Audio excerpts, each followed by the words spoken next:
This is the bolt-on angle kit from GKTech for the BRZ. I think this is the first kit for the BRZ and my first time using any of their products.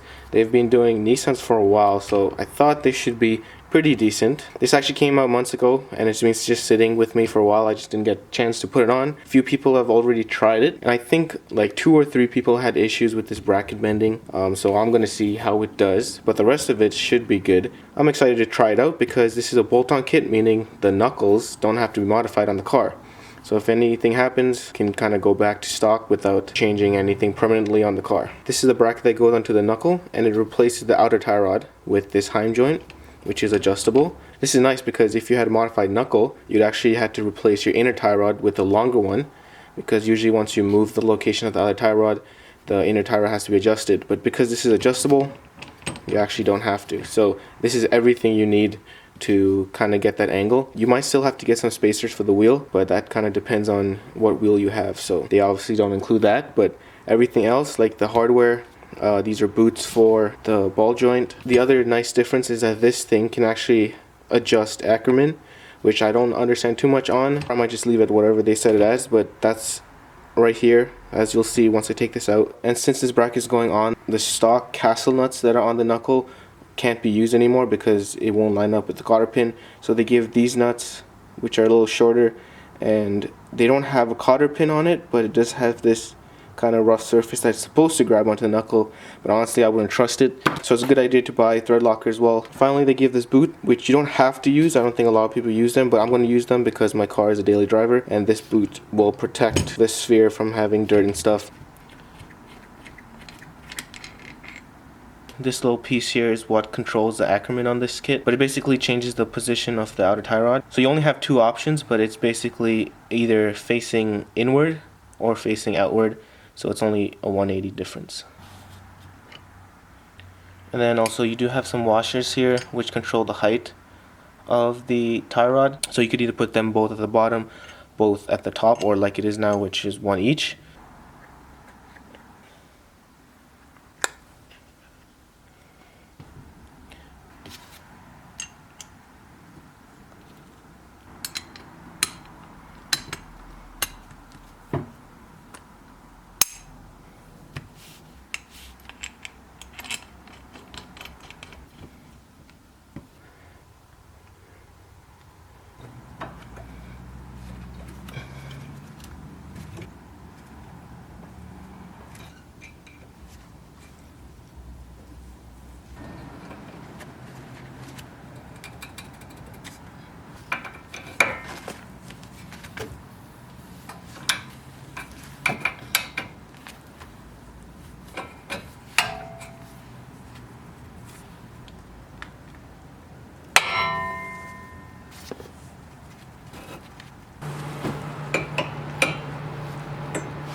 Now I think that's pretty much it for this side. As you saw, I didn't really properly tighten anything down because I'm going to do the other side and then kind of slowly tighten everything at once. For now, I just kind of hand tighten everything just so it stays in place. Like I said at the start, I'm also going to be using the thread locker on these. So I'm going to do the other side the same way.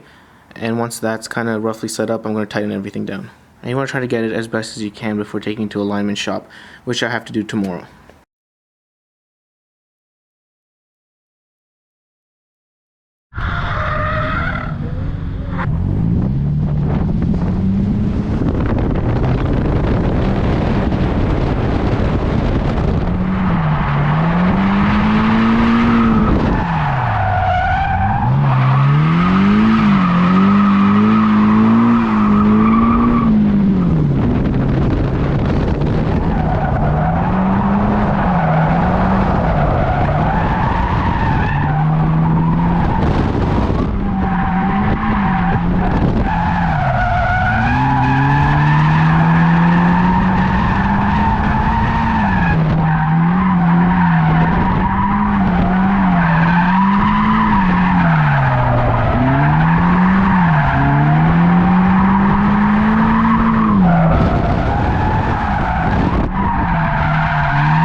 I just wanted to do a quick update now. It's really windy. I just want to mention something.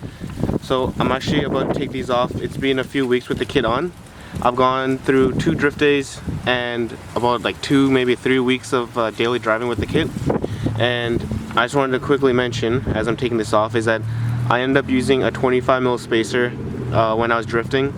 I tried a 20, it didn't work, and I was actually using the stock stock BRZ wheels and stock tire size. I borrowed this from a friend, so I'm actually just taking them off now. I didn't drift with these because these are definitely wider and would have rubbed. I rubbed a bunch already. That's how I kind of realized I need the spacers. So even with the stock wheels, you're gonna rub. Just to show you the difference, so I took the spacer off on this one. I know these are not the stock wheels I was using, but just for a comparison of how much it really comes out. So with a 25mm, or at least with this wheel, it does poke a little. I am on stock suspension, as I mentioned, so if you were lowered, you probably have some camber, which would have fixed the poke. So it's not too bad. So the 25mm seems to be at least the minimum you need. I know people have to run at least a 30, and I think that's mostly because they run a lot bigger wheels and tires. But at the bare minimum, if you have an angle kit with nothing else done, you'll probably need at least a 25mm if your wheel is small, like the stock wheel. And I really had fun with it. It's the first time I ever tried anything with angle. And I don't know if I mentioned this before, GKTech is actually sending people replacements with the revised bracket because some people have had bending issues. I don't think mine's bent at all yet, but then again, I don't drive as aggressive as some people do. As of now, I give this kit a partial recommendation because honestly, GKTech's a good company. They make kits for a bunch of other cars that I'm pretty sure have no major issues. This kit just came out a few months ago this year, so I feel like they just have to work on this kit and improve it over time. Depending how it goes next spring and next summer, I may decide to swap to a modified knuckle. And I decided I'm just gonna take this thing out in the winter this year. I'm gonna see how that tie rod survives Canadian winters. I'm gonna try to come up with a little more better detailed review, but that's probably not going to happen until I drive it more and also once I have the revised setup. But overall, I had fun with it because at the price point of this, for me at least, it's a pretty good deal, especially when you don't have to permanently modify your stock parts.